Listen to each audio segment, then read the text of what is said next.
There are two black gnats in Mary Orvis Marbury's book, Favorite Flies and Their Histories. One of them has a black wing, the other one has a gray wing, one of them has a gold tag. They do look very similar, so I'm just going to tie one, and I'm going to tie maybe the harder of the two.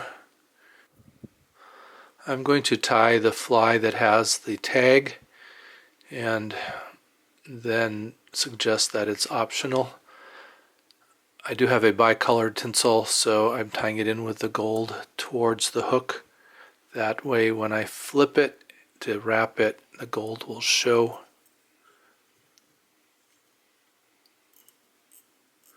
I am tying this fly on a small hook, not the smallest I have, but small.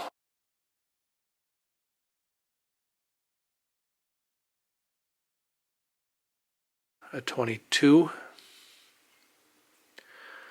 Go ahead and catch in that tinsel. Mary does say that this is a tiny fly, and obviously if it's a gnat, probably this is too big. Go ahead and clip out the tinsel. So what I use for the body, it's a fairly full body. It looks like maybe chenille, but I guess probably if I had some ultra fine chenille it would work. I don't. My small chenille is really too big.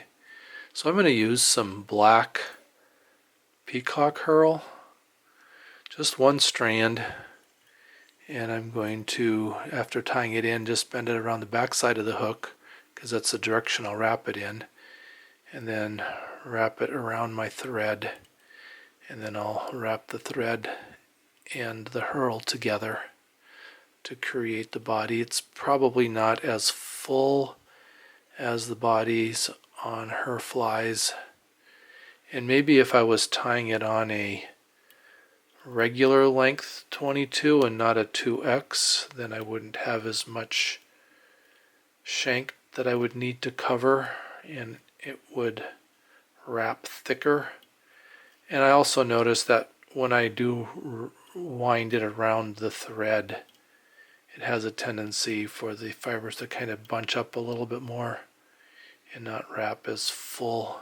But I want the thread inside of that wrap just to give it some strength. And I'll wrap over the top of that tip if I can keep it in place. Do my standard 3 wraps. I am also using a fairly fine thread. This is a 14/0 on this tiny hook. Pull everything back if I can and wrap underneath of that tip, and then I can clip it out.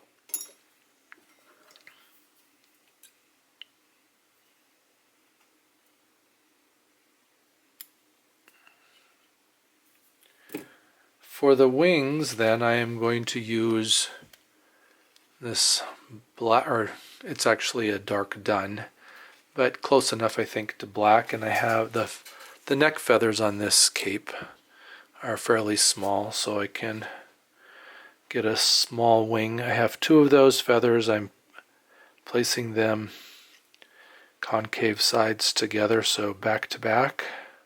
Try to get them the same length, and then what I'll do is I'll just grab those tips and then split the 2 around the eye of the hook, get my length, and then try not to wrap too big a head on here. That's the trick that I have discovered with this one, is keeping that head small.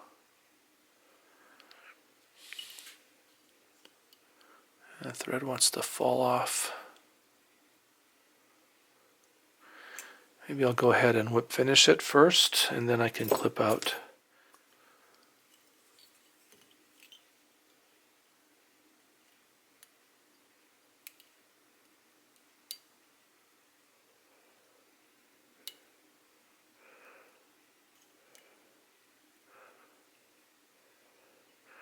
And get that whip finisher behind the eye. Get that knot behind the eye. Okay, then I can take and nip out the butt ends. I think that's okay.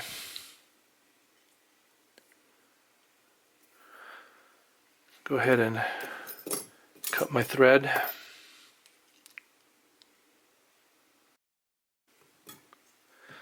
And I'll put a little bit of head cement on that head. I do use a diluted goop.